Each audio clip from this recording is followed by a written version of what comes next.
Students students आज के lecture में हम लोग इंटरैक्शन डायग्राम की एक कैटेगरी जिसका नाम सीक्वेंस डायग्राम है उसको बिल्ड करना क्रिएट करना सीखेंगे।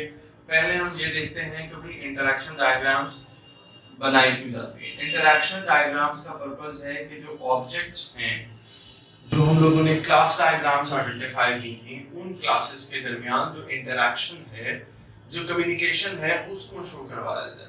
तो उनको शो करवाने के लिए हमारे पास सीक्वेंस डायग्राम को यूज किया जाता है और कोलैबोरेशन डायग्राम को यूज किया जाता है। और जब हम सीक्वेंस डायग्राम की बात करेंगे तो सीक्वेंस डायग्राम किसी एक स्पेसिफिक मॉड्यूल या कुछ ऑब्जेक्ट्स के ऊपर भी बिल्ड की जा सकती है। सबसे पहले हमने ये देखना है कि सीक्वेंस डायग्राम को बनाने से पहले हमें कौन से कंपोनेंट्स का पता होना चाहिए और हमने उन कंपोनेंट्स को सीक्वेंस डायग्राम में रिप्रेजेंट कैसे करना है। सबसे पहले जो चीज इसमें एग्जिस्ट करती है वो है आपके पास यहाँ पर टॉप पे आप अपने ऑब्जेक्ट्स मेंशन करते हो। जैसे मैंने आपको बताया आपके ऑब्जेक्ट्स आपकी क्लासेस भी हो सकते हैं, आपके ऑब्जेक्ट्स आपके एक्टर्स भी हो सकते हैं, आपके ऑब्जेक्ट्स आपकी एक्सटर्नल एंटिटीज भी हो सकती हैं और इनके दरमियान की जाने वाली सारी की सारी कम्युनिकेशन हम ऑब्जेक्ट्स के थ्रू ही रिप्रेजेंट करते हैं। On the second side we have to represent the time. हम यहाँ पर टाइम मेंशन करते हैं कि हमारे पास किस सीक्वेंस में कौन सी एक्टिविटी कंडक्ट की जा रही है। सीक्वेंस डायग्राम में ये जो सबसे इंपॉर्टेंट पहलू है वो सीक्वेंस को मेंटेन करने का है। that you have to maintain a sequence of activities। कौन सा काम किस वक्त किस नंबर पे किया जाएगा ये देखा जाना जरूरी है सीक्वेंस डायग्राम में। अब हम इसके कंपोनेंट्स आइडेंटिफाई करते हैं। पहला कंपोनेंट मैंने आपसे आइडेंटिफाई किया ऑब्जेक्ट्स का, दूसरा किया टाइम का। जब आपने ऑब्जेक्ट्स को रिप्रेजेंट करना है तो उसके लिए आपके पास रिकमेंडेड है आप रेक्टेंगल सिंबल यूज करते हैं ऑब्जेक्ट को रिप्रेजेंट करने के लिए। अगर आपने एक्टर्स को रिप्रेजेंट करना है तो आप इस तरह से एक्टर भी बना सकते हैं, आपके पास ऑप्शन अवेलेबल है। सेकेंडली टाइम को रिप्रेजेंट करने के लिए आप ऑब्जेक्ट के नीचे ये डैश लाइन यूज करते हैं कि भाई ये ऑब्जेक्ट है और ये उसका टाइम है। इसको हम लोग लाइफ लाइन भी कहते हैं। इस लाइफ लाइन में आपके इस ऑब्जेक्ट ने कम्युनिकेट करना है दूसरे ऑब्जेक्ट्स के साथ। जब ये ऑब्जेक्ट अपने सारे कम्युनिकेशन कर चुकेगा तो फिर हमें इसको किल करना जरूरी है, जो कि बताता है कि भाई अब इस ऑब्जेक्ट की इंटरैक्शन जो है वो खत्म हो गई। इसके बाद हमने जब इस ऑब्जेक्ट ने कम्युनिकेट करना है तो हमने क्या करना है, इसमें एक बार शो करवानी है। इस बार को हम एक्टिवेशन बार कहते हैं। एक्टिवेशन बार जो सी है वो ये बताती है कि भाई इस टाइम स्पैन में आपका ऑब्जेक्ट एक्टिव है और कम्युनिकेट कर रहा है किसी दूसरे ऑब्जेक्ट के साथ जो कि किसी लोकेशन पर एग्जिस्ट करता है। अब पॉसिबल है कि वो इस ऑब्जेक्ट के साथ ना कम्युनिकेट कर रहा हो, किसी नेक्स्ट ऑब्जेक्ट के साथ कर रहा हो। तो ये भी मुमकिन है कि एक ऑब्जेक्ट किसी भी ऑब्जेक्ट के साथ कम्युनिकेट कर सकता है। आपने इस कम्युनिकेशन को रिप्रेजेंट कैसे करना है। फॉर एग्जांपल मैंने यहाँ पे यूजर लिखा, यहाँ मैंने लॉगिन लिख दिया। जब इसने कम्युनिकेट करना है तो इसने एरो लाइन के साथ कम्युनिकेट करना है। जब इसने रिस्पॉन्स करना है तो इसने डॉटेड लाइन के साथ रिस्पॉन्स करना है। चाहे वो कंफर्मेशन हो, चाहे वो सक्सेस हो, चाहे वो रिटर्न हो, वो डॉटेड लाइन के साथ होगा। जब ये कम्युनिकेट करेगा तो ये सॉलिड लाइन के साथ करेगा। अब इसमें ये चीज समझना जरूरी है कि यहाँ पर हमने क्या लिखना है। यहाँ पे हमने नंबर लिखना है, सबसे पहले नंबर लिखना जरूरी है। उसके बाद यहाँ पर जो हमारे पास आएगा वो हमारे पास मैसेज में जो चीज हम लिखेंगे वो बेसिकली फंक्शन होगा। और अगर आप कोई पैरामीटर्स मेंशन करना चाहते हैं तो आप इस तरह पैरेंथेसिस में पैरामीटर्स लिख देंगे। फंक्शन का नाम लिखेंगे, फॉर एग्जांपल लॉगिन का फंक्शन है और उसके अंदर हमारे पास इस तरह से पैरामीटर ट्रेवल करेंगे। रिस्पांस में हमारे पास सक्सेस आ सकता है नंबर 1 पे हमने ये चीज इवैल्यूएट की, हमने कहा लॉगिन है। अब मिसाल के तौर पे लॉगिन को कंफर्म करने के लिए हमने यूज किया डेटाबेस को जिसमें उसकी क्रेडेंशियल सेव है। तो नंबर 1 पे वो यहाँ आया और यहाँ से अब इसकी लाइफ यहाँ हमें स्टार्ट करनी पड़ेगी। एक्टिवेशन बार कौन सी है वो स्टार्ट की हमने, और इस एक्टिवेशन बार पे यहाँ पे मैसेज रिसीव हुआ, इसने डेटाबेस में कंफर्म करने के लिए भेजा, तो ये इस तरह से जाएगा और यहाँ पे नंबर 2 आ जाएगा। नंबर 2 में वो मिसाल के तौर पे ऑथेंटिकेट का कोई फंक्शन है हमारे पास, कोई उसका मेथड बना हुआ है, हमने ऑथेंटिकेट किया, इसने हमें रिस्पांस किया लॉगिन को सक्सेस करने का, और यहां से हमने इसको यूजर को रिस्पांस कर दिया। नंबर 2, नंबर 3 एंड नंबर 4 हमारे पास इस तरह से अब आप देख रहे हैं कि सीक्वेंस बिल्ड हो रहा है।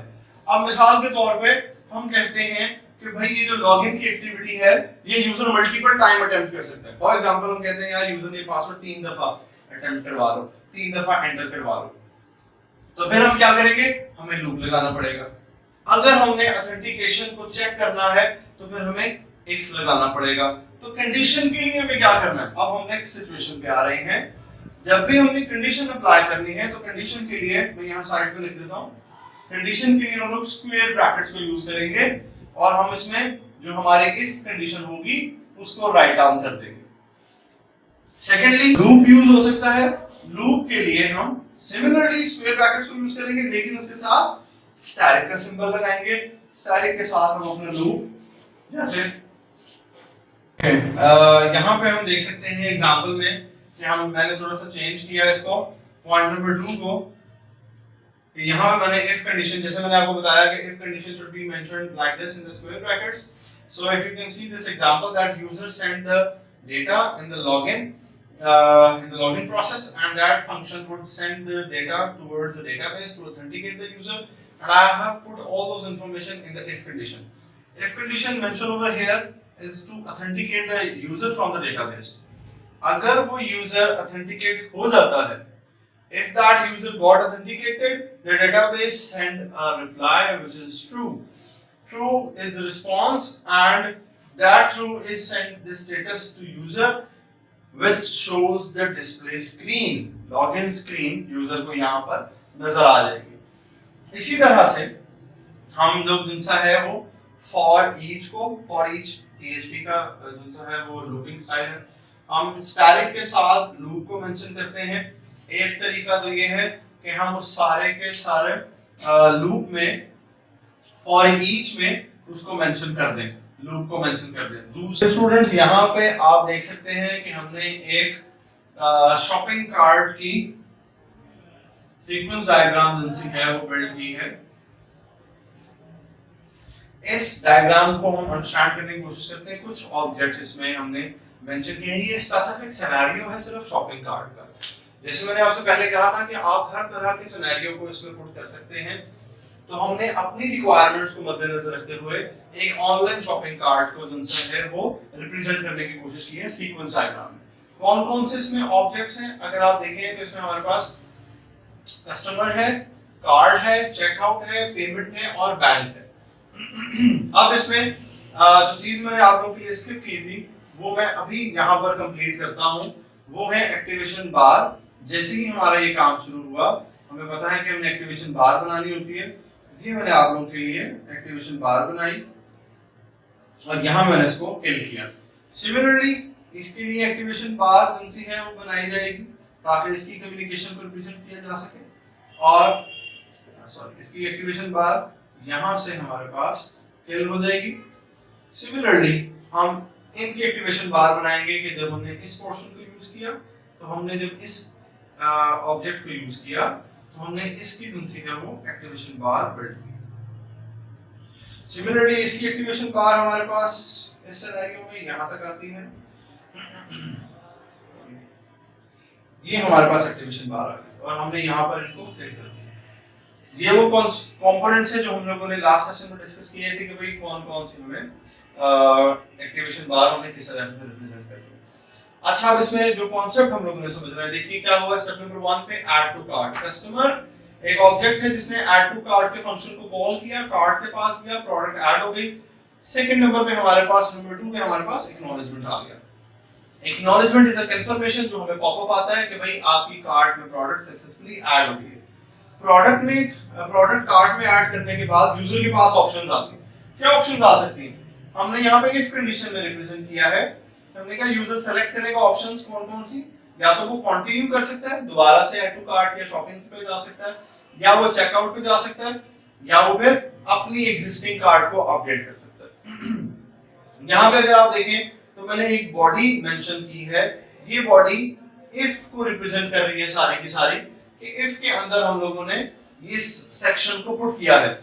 फॉर एग्जांपल इसमें से हम एक सेक्शन को भी डिस्कस कर रहे हैं कि यूजर चेकआउट पे मूव करता है।